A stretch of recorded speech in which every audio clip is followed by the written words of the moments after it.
Salam, hər birinizi xoş gördük. Bugünkü mövzumuz 3-cə basketboldur və 3-cə basketbolun digər adı isə streetballdur. Streetball.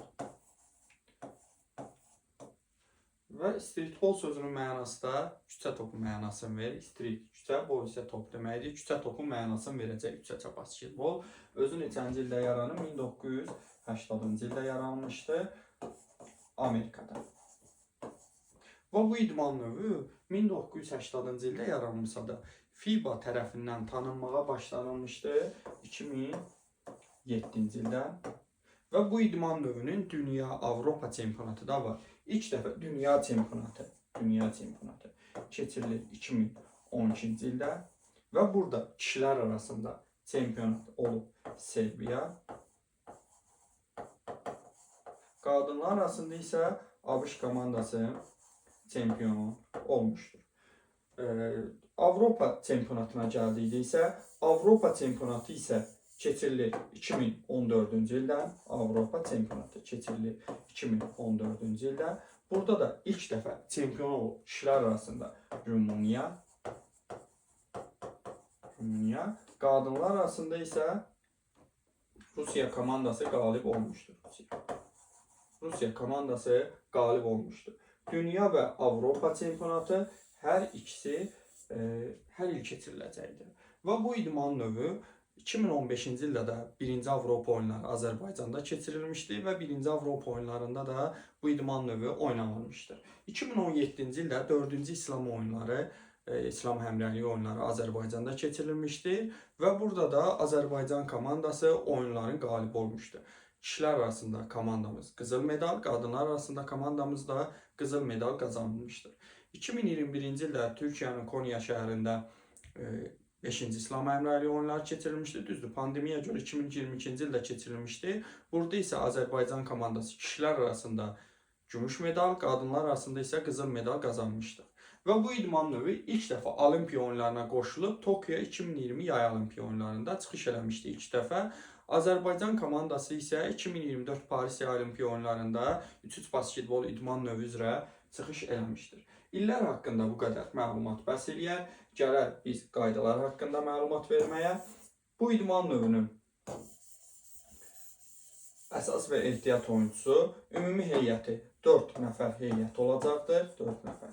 Və bunun əsas 3 olacaq. Əsas 3. Ehtiyat isə ehtiyat da 1 nəfər heyəti olacaqdır. Və bu idman növünün hakim kolleqasına gəldikdə 5 hakim kolleqası var. 3-ü masada əyləşəcək, ikisi isə oyunu idarə eləyəcəkdir. Burada məşqçilərin oyuna müdaxilə eləməsinə icazə verilmir. Kənarda olacaqlar, hətta kənarda oyuna baxaraq belə kənardan oyuna müdaxilə edə bilməzlər. Və bu idman növündə oyuncu dəyişiyinə məhdudiyyət yoxdur. İstənilən qədər oyuncu dəyişikliyi edə bilərik. Yalnız top meydandan çıxdığı zaman, o zaman əsas oyuncu meydanı tərk eləyəcək. Ehtiyat oyuncusunun əlinə toxunduqda isə ehtiyat oyuncu meydana daxil olub əsas oyuncu olacaq. Və burada oyuncu dəyişikliyi edilən zaman hakimə bildirilmir. Çünki böyük basketbolda məşqçilər hakimə bildirəcək, top elə olan zaman oyuncu əvəz etməsindən istifadə ediləcək. Burada məşqçilər oyuna müdaxilə edə bilmədiyi üçün, kənarda olduğu üçün və oyuncu dəyişikliyi edən zaman hakimə burada bildirilməyəcək. Özləri bir-biri ilə oyuncu dəyişikliyi əvəz etməsindən istifadə edəcəklər. Yalnız top elə olduğu zaman, top canlı olan zaman oyun davam eləyə oyuncu dəyişikliyi etmək olmaz. Bu qadağandır. Və bu idman növündə dediyi oyuncu dəyişikliyə məhdudiyyət yoxdur. İstənilən qədər oyuncu dəyişikliyi etmək olar. Və oyunun başlanğıcında mütləqdir ki, 3 əsas oyuncu meydanda olsun. Əgər 3 əsas oyuncumuz meydanda yoxdursa, hakim həmən komandanın oyuna gəlməsi üçün 5 dəqiqə vaxt verəcək. Əgər 5 dəqiqə ərzində həmin komanda oyuna daxil olmazsa, komanda texniki məğlubiyyətə gedəcək. Gözləyən komanda W şərtsiz, texniki məğlubiyyətə gedən komanda isə 0 xal olaraq göstəriləcək. Oyun ərzində isə 3 oyuncudan az oyuncu qala bilər. Məsələn, 2 oyuncu ilə oyun davam eləyər, hətta 1 oyuncu ilə oyun davam eləyə bilər. Yəni minimum 1 oyuncumuz olsa oyun davam eləyir. Əgər 1 oyuncu yoxdursa, həmin komandaya texniki məğlubiyyət veriləcəkdir.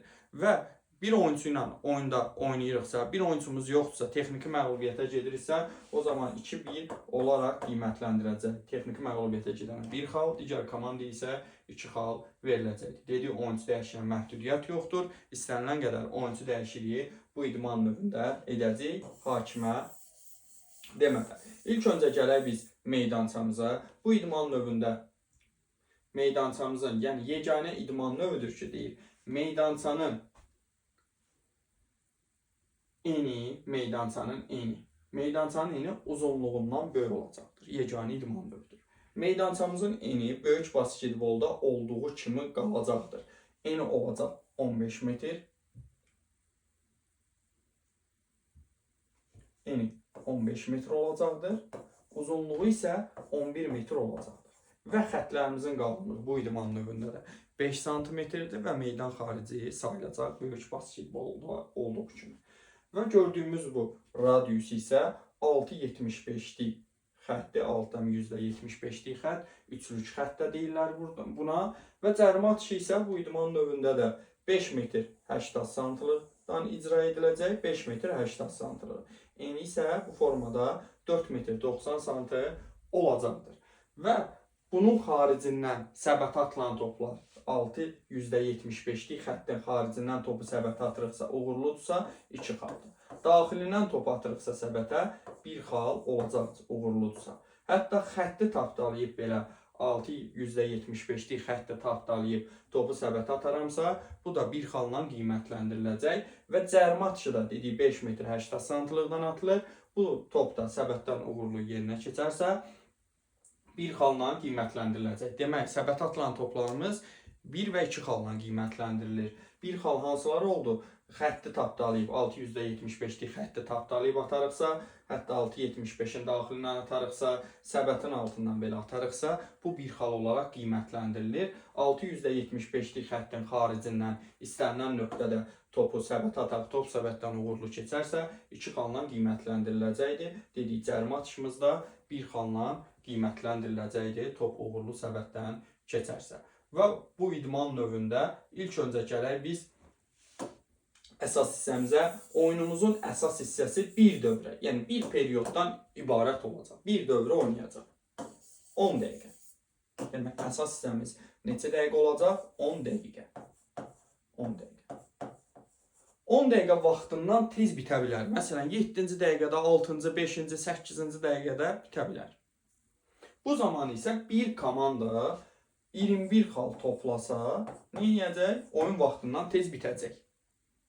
Bizdən maksimum soruşarsa, minimum 21 xaldır. Maksimum soruşarsa, 22 xalla oyun bitəcək. Bu necə baş verəcək? Məsələn, hər hansı bir komandanın, deyək A komandasının 20 xalı var. 20 xalı var. Bu zaman 6.75'lik xəttin daxilindən istənilən nöqtədən topu səbətə atsın, olacaq 1 xal olacaq. Bu zaman 21 xal.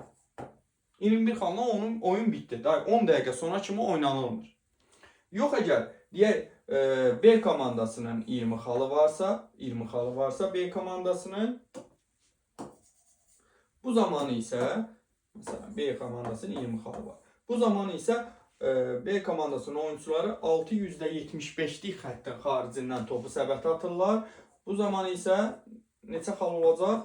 22 xal. Deyirik ki, xaricdən atılan toplar 2 xalla qiymətləndirir. 20 xalı var, xaricdən 2 xallıq top atdı, olacaq 22 xal.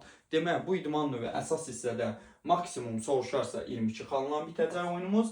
Yox, əgər minimum soruşsa 21 xal, minimum soruşmursa, normalda soruşsa ki, 3-3 basketbolda 10 dəqiqə vaxtından tez bitməyi üçün bir komanda neçə xal toplasa oyun vaxtından tez bitəcək, o zaman götürəcək 21 xal. Maksimum soruşarsa götürəcək burada 22 xal. Dedik, əsas hissəmiz 10 dəqiqədən ibarətdir.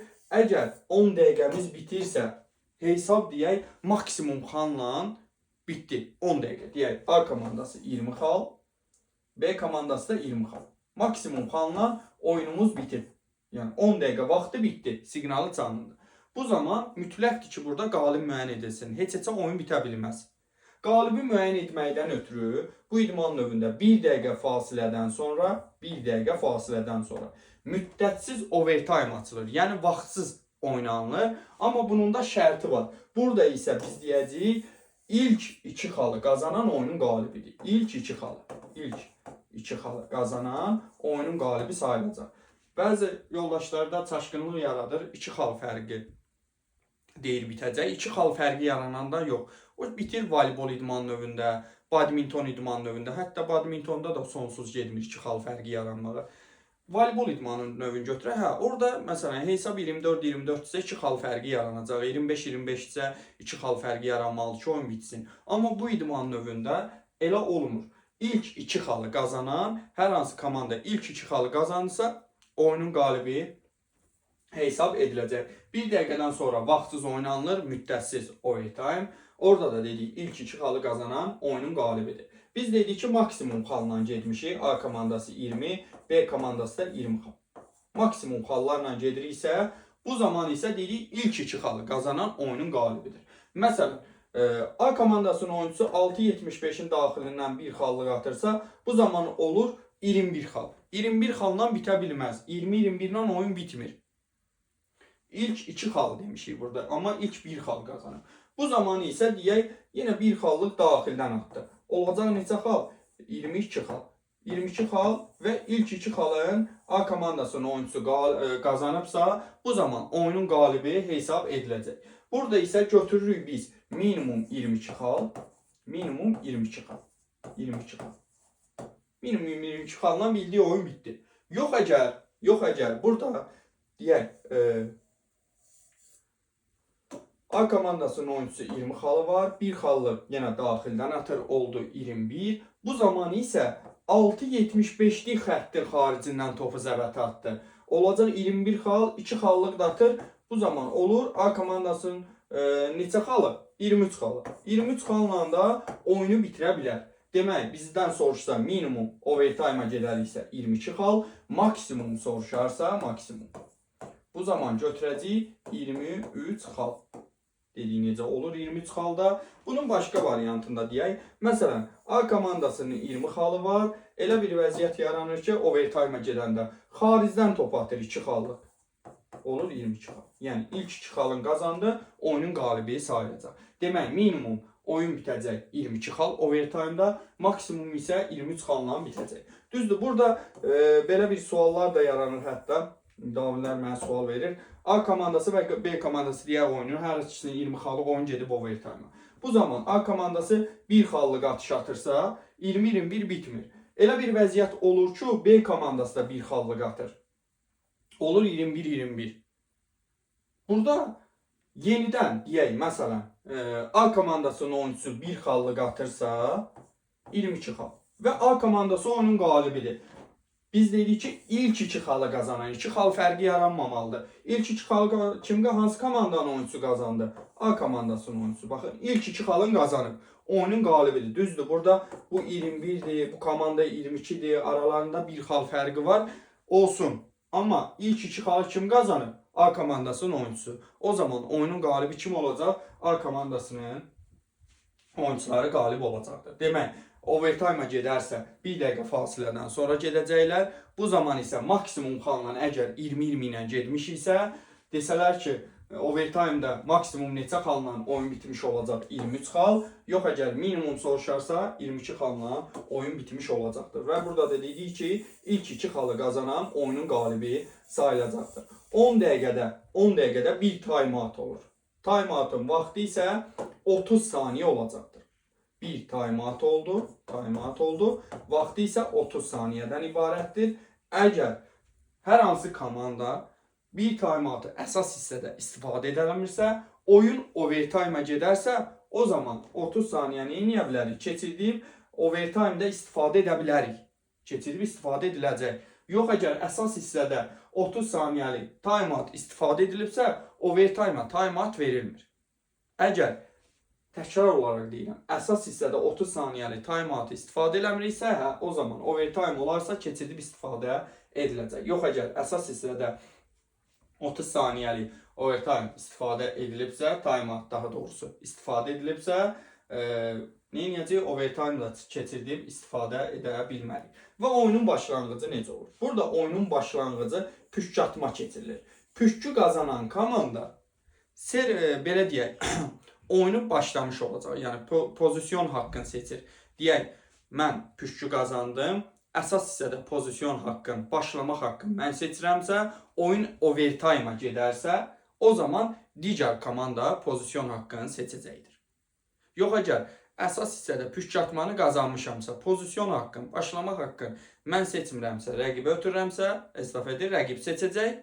Yəni rəqib başlayacaq oyunu, overtime-a gedərsə, digər komanda. Yəni biz oyunu nə edəcəyik? Overtime-da başlayacaq.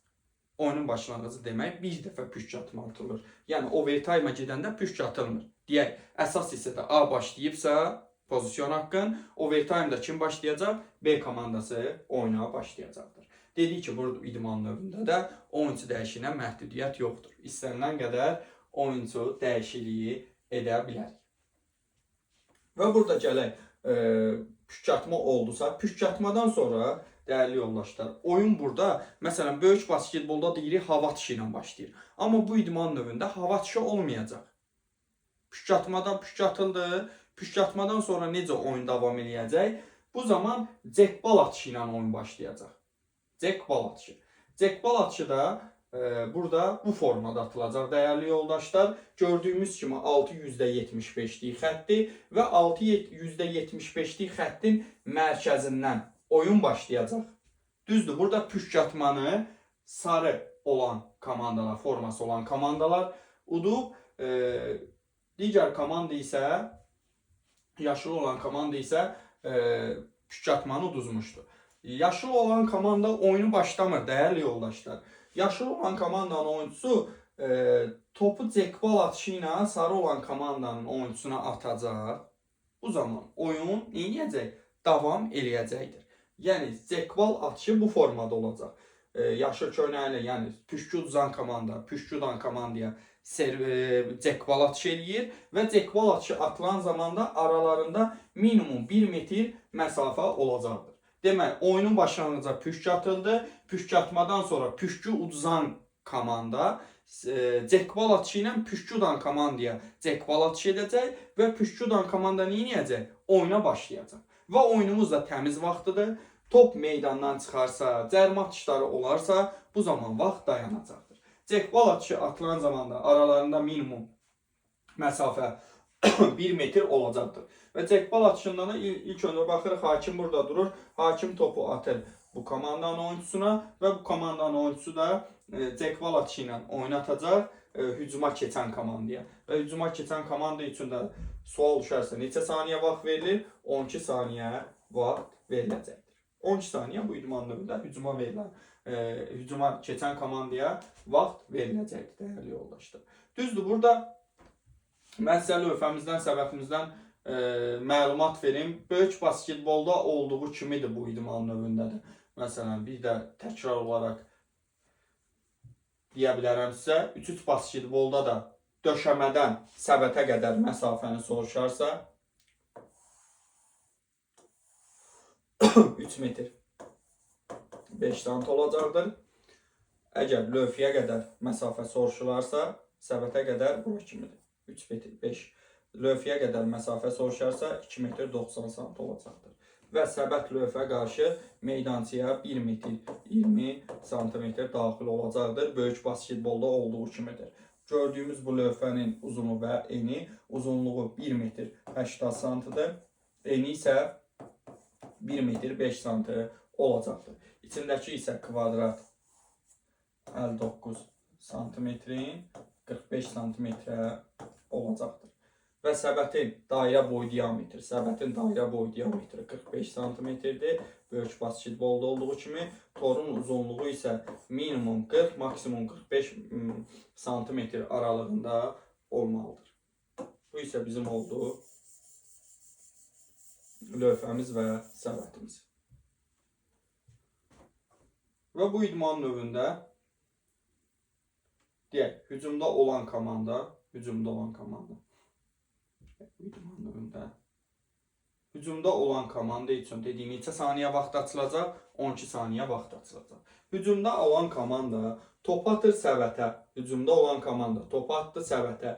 Top səbətə dəyib top səbətə dəyib yenidən hücum edən komandaya qayıdarsa, o zaman onlar üçün 12 saniyə vaxt açılacaq.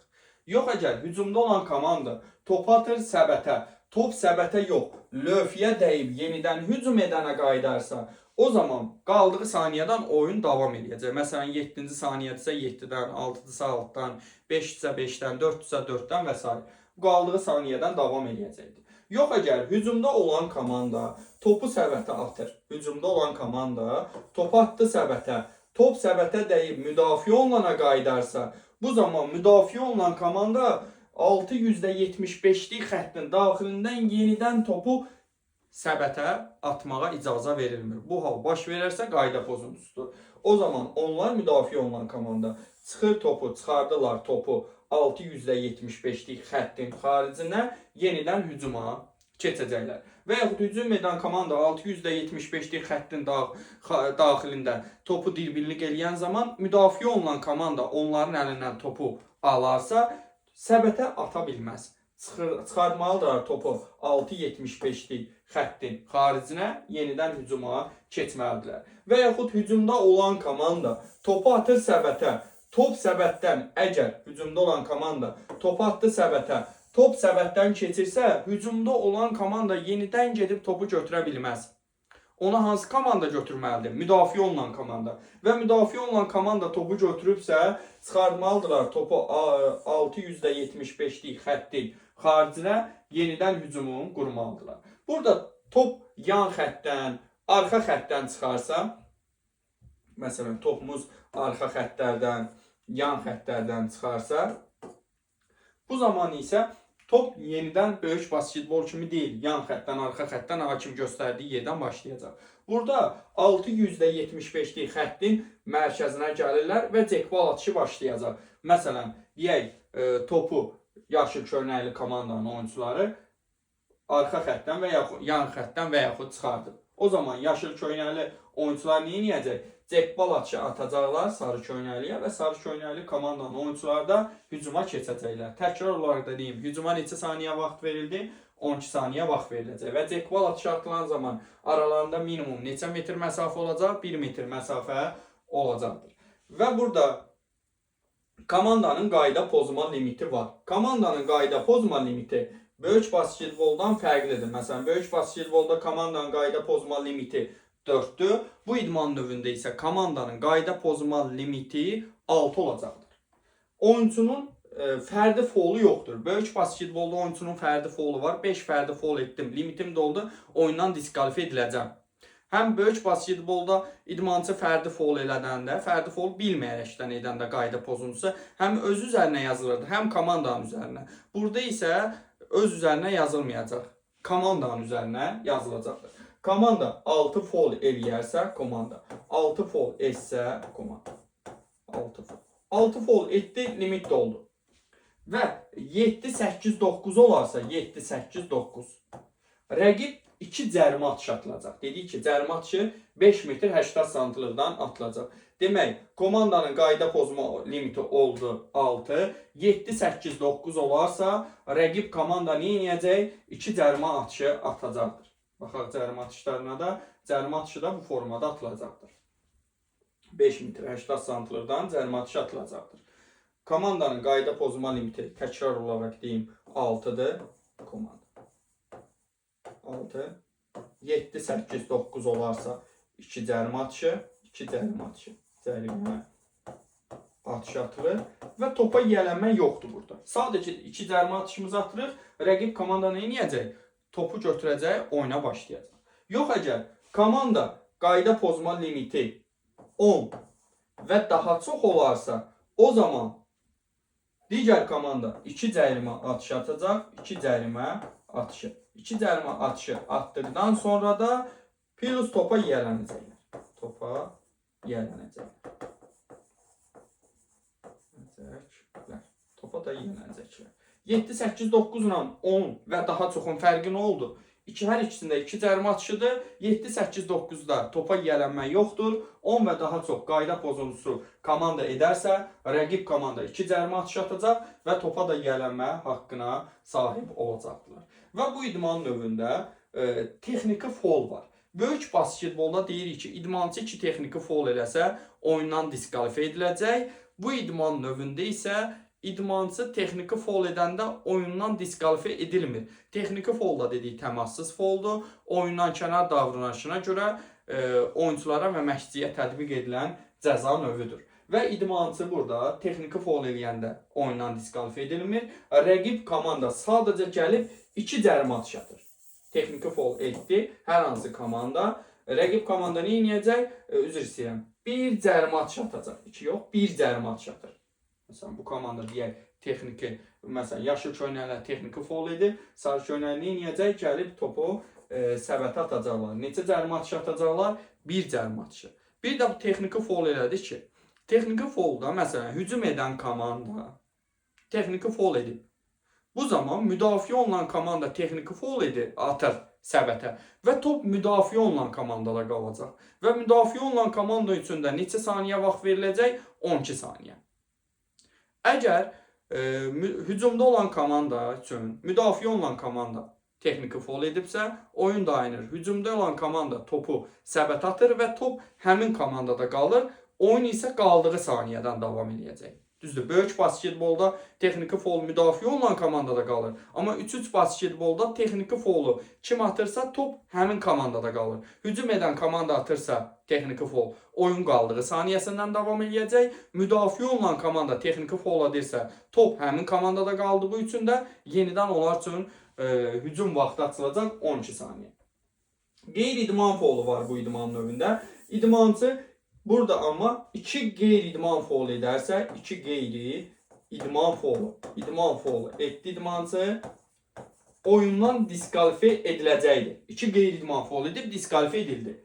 İdmançı birinci qeyri-idman foulunu edibsə, qeyri-idman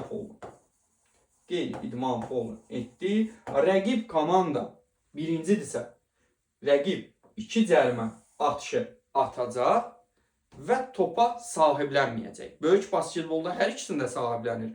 Burada isə birinci qeyri-idman fouludursa 2 cərimə atışı atılacaq, topa sahiblənməyəcək. Yəni hücum edən topa sahiblənməyəcək. Top kimdə qalacaq? Müdafiə olunan komanda.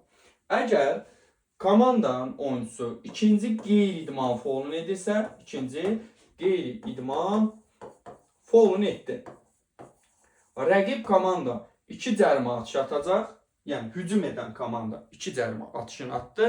Həm də topa kimdə qalacaq? Hücum edən komandada qalacaqdır.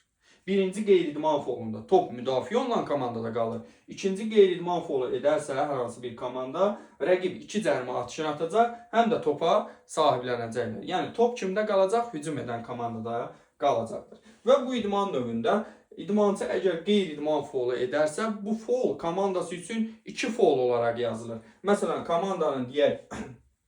komandanın 6 foulu var idisə, komandadan hər hansı bir oyuncusu bir qeyri-idman foul etdisə, bu zaman 7 yox, foul 8 olaraq göstəriləcək. Və yaxud 8 isə bir qeyri-idman foul edilirsə, foul 10 olaraq göstəriləcək.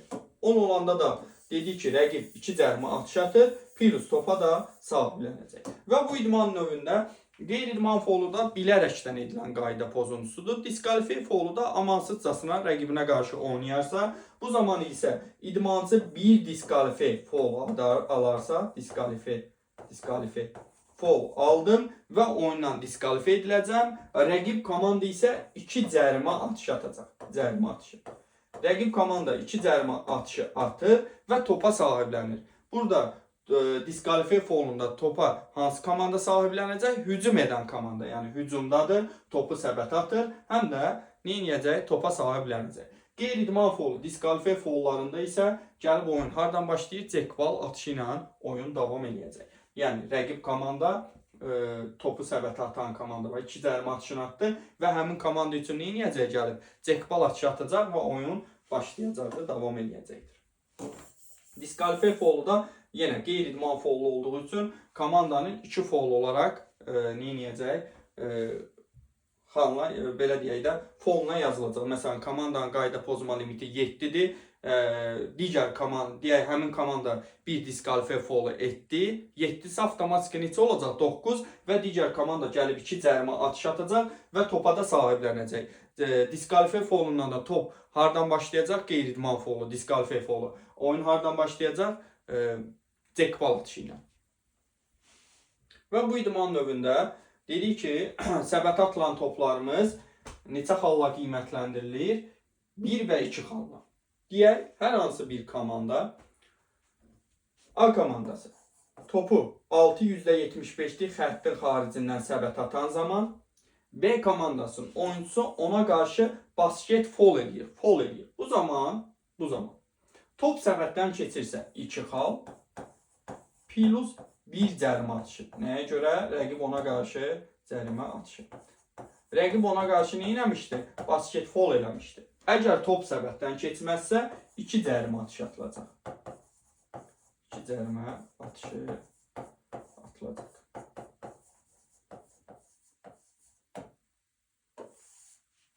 Bu proses əgər 6,75'lik xətti tapdalayıb atılan zaman baş verərsə və yaxud 6,75'lik xəttin daxilində istənilən nöqtəsində baş verərsə, deyək idmançı topu atan zaman səbətə, rəqib komandanın oyuncusu ona qarşı basket foul eləyir. Top səbətdən keçirsə 1 xal, üstəgəl 1 cərimə atışı. Top səbətdən keçməzsə əgər 1 cərimə atışı atılacaq. Bu limit olmayanda olacaq, dəyərli yoldaşlar. Limit olmayanda bu proses baş verəcək. Yox, əgər A komandası deyək, topu səbətə atan zaman B komandasının oyuncusu ona qarşı foul eləyir və B komandasının 7-ci foul olur. Yəni 7-ci foulu limiti keçir. Bu zaman A komandasının topu səbətdən keçərsə 2 xal sayılır. 1 cərimə atışı yox, 2 cərimə atışı atılacaq. Niyə 2 cərimə atışı atılır? Çünki rəqibin 7-ci fouludur və yaxud 8-ci, 9-cu, 10-cu fouludur. Limiti keçir. Bu zaman top səbətdən keçir 2 xal plus 2 cərimə atışı. Top səbətdən keçməzsə 2 cərimə atışı atılacaq. Limiti keçdiyi üçün. Sualda bizə göstərəcək limitdə olub. Bu zaman qayda pozuntusu olarsa, top səbətdən keçərsə 2 xal plus 2 cərimə atışı. Top səbətdən keçməzsə 2 cərimə atışı. 6,75'lik xəttin daxilində əgər idmançı topu səbətə atan zaman, hətta xətti tapdalayıb deyək, atan zaman rəqib ona qarşı foul eləyir. Rəqibin deyək 7-ci fouludur və yaxud 8-ci fouludur. Bu zaman isə top səbətdən keçsə 1 xal plus 2 cərimə atışı atılır. Çünki limiti keçib. Limiti keçməsəydi 1 cərimə atışı idi. Bəs top səbətdən keçməsə nə olacaq idi? Top səbətdən keçməsə isə 2 cərimə atışı atılır. Niyə? Çünki rəqib limitin keçib. Limitin keçməsəydi 1 xal 1 cərimə atışı olacaq idi, keçsəydi. Əgər top səbətdən keçməsəydi 1 cərimə atışı. Limitin keçdiyi üçün 1 xal 2 cərimə atışı atılır. Dedik ki, limit, qayda pozma limiti 6'dır. 7, 8, 9 olarsa 2 cərimə atışı. 10 daha çox olarsa 2 cərimə atışı və topa yiyələnmə olacaqdır. Burada da rəqib limitin keçdiyi üçün 1 xal plus 2 cərimə atışı atılır. Top səbətdən keçməzsə isə 2 cərimə atışı atılacaqdır. Və bu idman növündə udan komandaya 2 xal veriləcək. Uduzan komandaya isə 1 xal veriləcəkdir. Sizinlə basketbol idman növündə oyun necə başlayıb prosesi də biraz izləyək.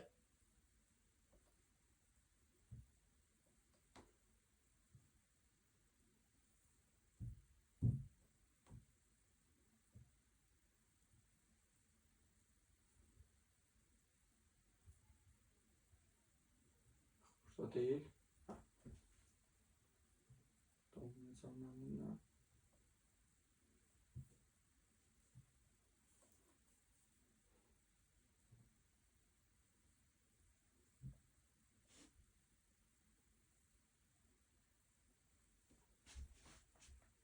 That look, first of all, can Amsterdam handle Oob's physicality? Oob have had a very physical start game. 7 out of their 16 fouls are coming to.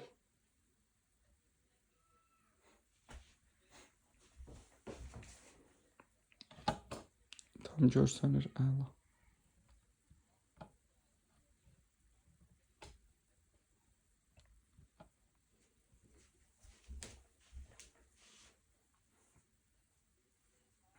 və oyun necə cek bal atışı ilə başlamağını göstərəcək. Ehtiyat oyuncular da burada əyləşəcək. Cek bal atışı ilə oyun başladı. Və top atırıq. Top səbətə dəyib hər iki komanda uğrunda mübarizə aparacaqdır. Və top arxa xətti keçdiyi üçün gəlib oyunu burada cek bal atışı ilə başlayacaqlar. Diqqətlə baxdıqda.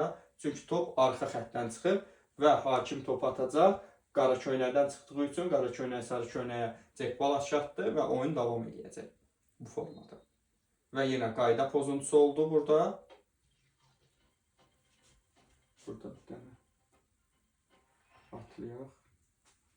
Görək niyə görə qayda? Hakim oyun saxladı. Qayda pozuntusunu bildirəcək.